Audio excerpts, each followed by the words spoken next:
Hello dear student, welcome back to my YouTube channel commerce 24।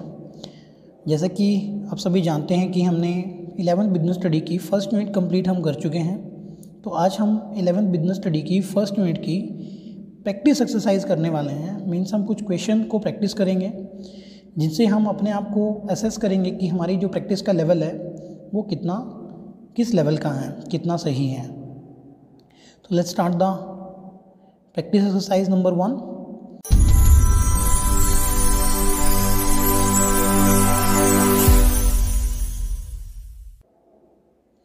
यहाँ पर एक question है अभी आपके सामने। इस क्वेश्चन का आंसर आपको सोचना है।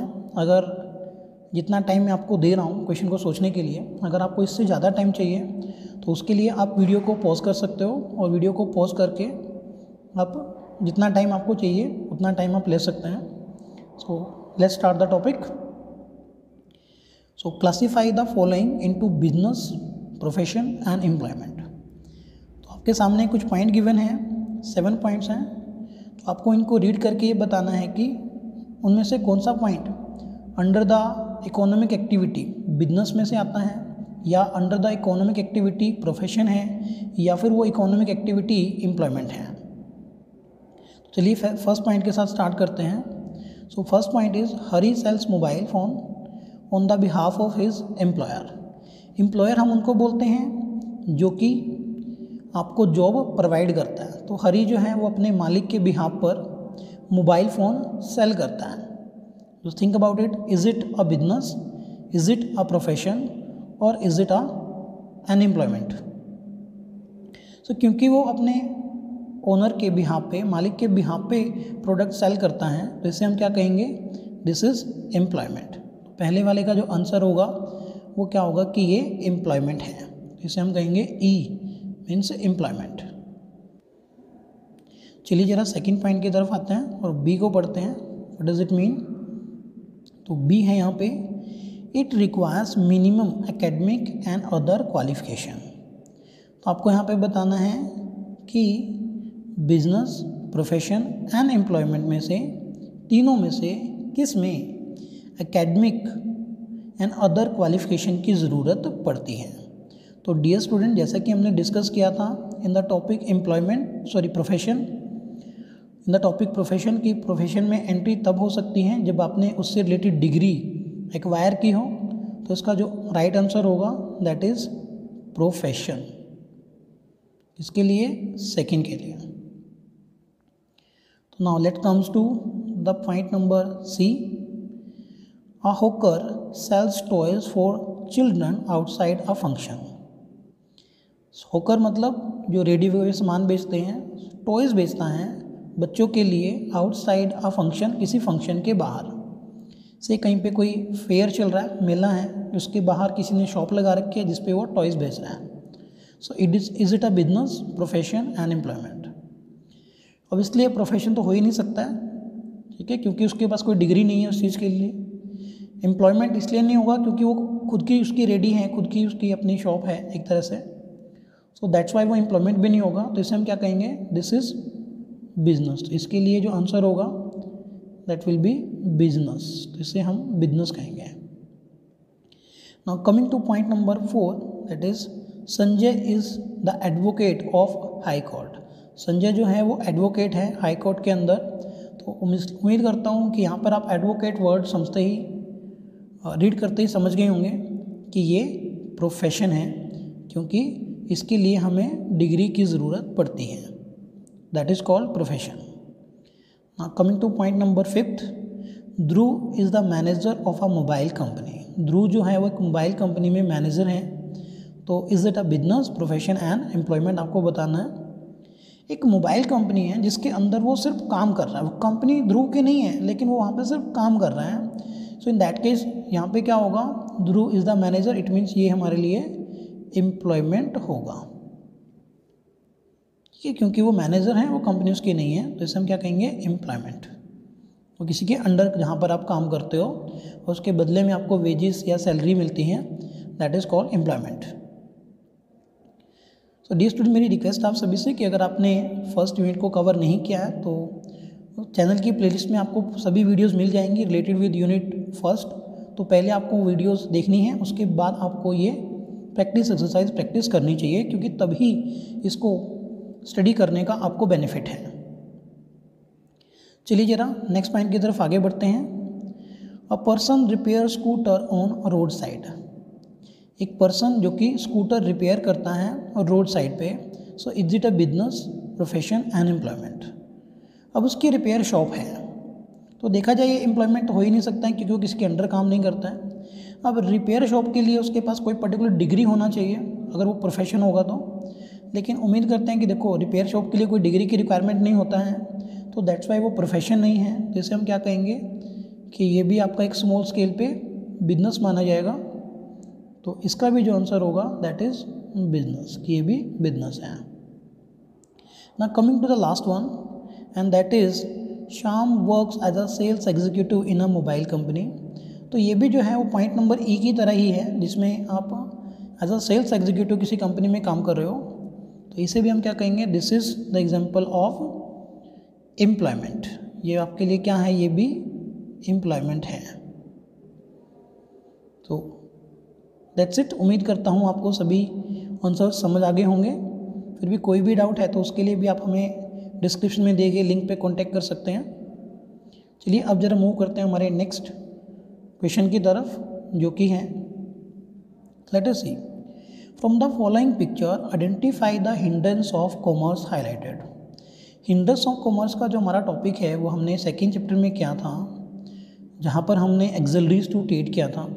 वहाँ पर हमने कुछ एक्सेलरीज टू ट्रेड पढ़ी थी, जहाँ पर हर एक एक्सेलरीज टू ट्रेड किसी ना किसी hindrance of commerce means hindrance of trade को रिमूव करती है। तो आपको यहाँ पे बताना है कि जो यहाँ पर एक्सेलरीज टू ट्रेड गिवन है वो कौन सी हिंड्रेंस को रिमूव करती है। तो फर्स्ट में यहाँ पे पिक्चर दी गई है, वो है एक बैंक की पिक्चर है। तो आपको बताना है जो है कि बैंक हैं वो किस तरह के हिंड्रेंस ऑफ ट्रेड को एलिमिनेट करते हैं।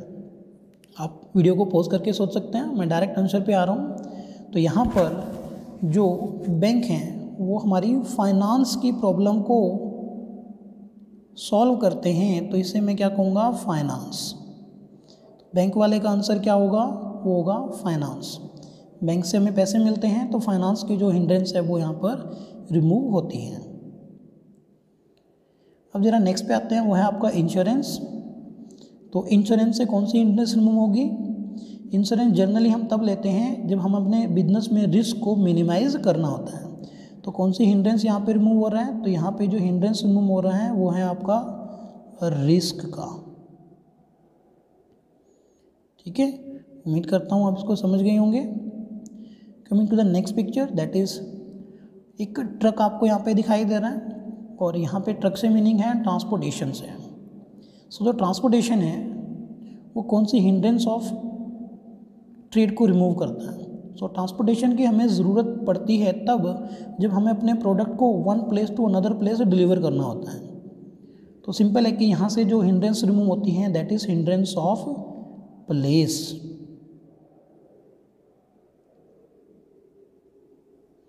तो हिंड्रेंस ऑफ प्लेस जो है वो ट्रांसपोर्टेशन से रिमूव होता है। नेक्स्ट है हमारे पास वेयर हाउस। वेयर हाउस क्या होता है, जहाँ पर हम गोडाउन के अंदर सामान रखते हैं। तो वेयर हाउस की ज़रूरत हमें पड़ती है जब हमें प्रोडक्ट को थोड़े टाइम के लिए स्टोर करना होता है, ताकि राइट टाइम आने पर उस प्रोडक्ट को बेचा जा सके। तो इट मीन्स वेयर हाउस की जो रिक्वायरमेंट होती हैं वो टाइम प्रॉब्लम को एलिमिनेट करने के लिए होती हैं। जब उस प्रोडक्ट का राइट टाइम नहीं आया है, मतलब अभी उसकी सेल मार्केट में उतनी वैल्यू आप उसकी फैच आउट नहीं कर सकते हो, तो राइट टाइम आने पर हम उसको सेल करेंगे। तो जब तक उसका टाइम ऑफ कंजप्शन नहीं आ जाता तब तक हम उसको स्टोर करके रखते हैं इन वेयर हाउस। तो वेयर हाउस से जो प्रॉब्लम एलिमिनेट होता है वो होता है हिंड्रेंस ऑफ टाइम। उम्मीद करता हूँ आपको ये समझ आ गया होगा। चलिए अपनी नेक्स्ट स्लाइड की तरफ आगे बढ़ते हैं। डियर स्टूडेंट, इस क्वेश्चन में आपको यहाँ पे जो बताना है, तो यहाँ पर आपको बताना है टाइप ऑफ एक्टिविटीज़, आपको यहाँ पे बताना है। चलिए मैं लिख देता हूँ यहाँ पर आपको क्या क्या चीज़ बतानी है। इस क्वेश्चन में आपको टाइप ऑफ एक्टिविटी बताना है। क्या बताना है यहाँ पे आपको, टाइप आपको बताना है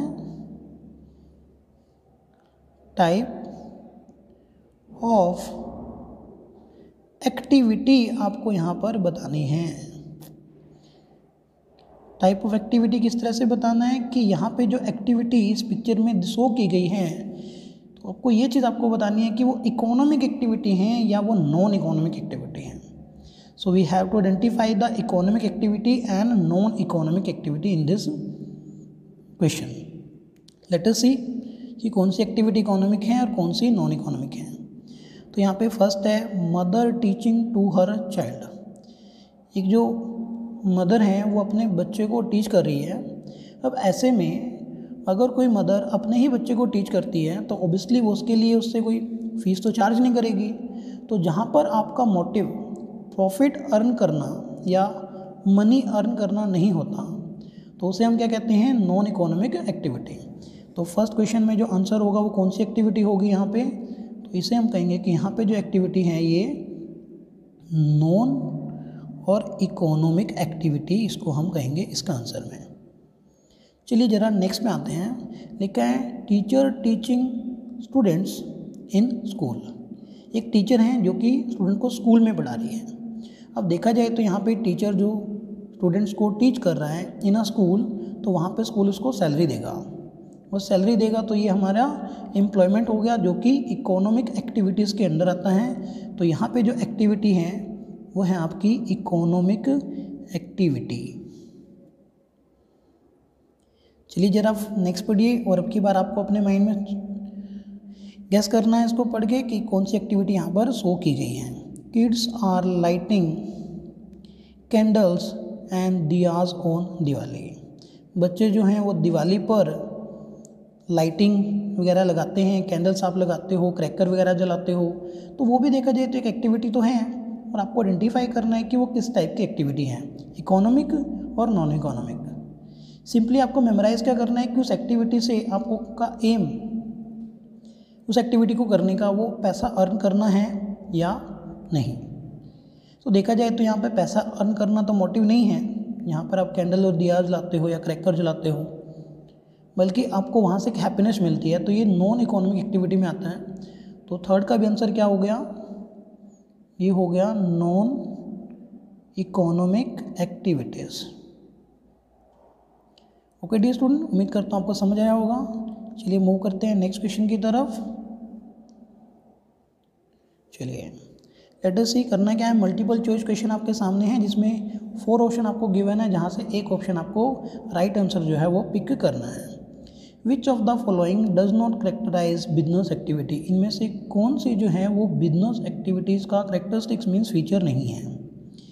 देखो क्या क्या चीज़ें बिजनेस में नहीं हो जाती। Production of goods and services okay किया जाता है, sale and exchange of goods and services ये भी होता है, प्रेजेंस ऑफ रिस्क वो भी होता है, सैलरी और वेजेस। तो बिजनेस एक्टिविटीज़ के लिए ज़रूरी तो नहीं है कि अपने एम्प्लॉयज़ रखे ही हों, हो सकता हो आप सारा काम खुद ही करते हों। तो इसे हम कहेंगे इनमें से कौन सा एक्टिविटीज़ नहीं है, तो दैट इज़ वो होगा आपके लिए सैलरी एंड वेजेस। ये वाला उसका राइट आंसर बन गया। नेक्स्ट क्वेश्चन पे आते हैं। Which of the board categories of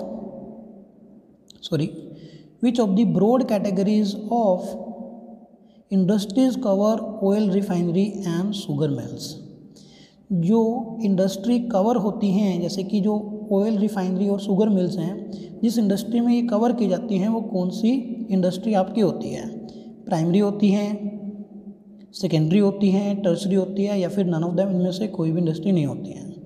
देखो ऑयल रिफाइनरी और जो शुगर मिल्स होती हैं जहाँ पर आप शुगर केन से शुगर बनाते हो, तो this is the example of secondary industry, जहाँ पर हम प्राइमरी इंडस्ट्री के प्रोडक्ट को as a raw material use करते हैं। तो राइट आंसर क्या हो गया यहाँ पर, B is the right answer.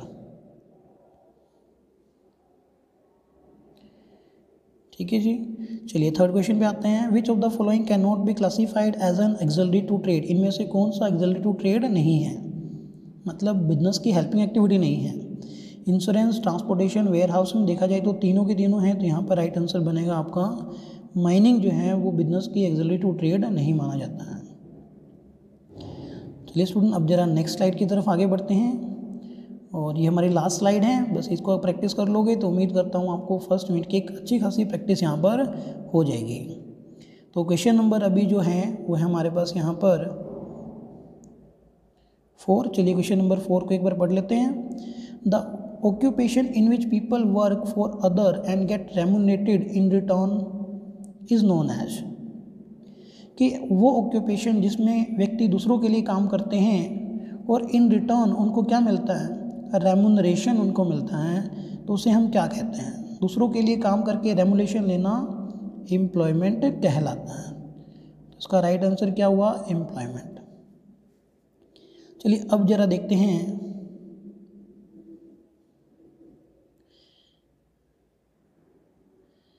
Next point को, क्वेश्चन नंबर 5 को।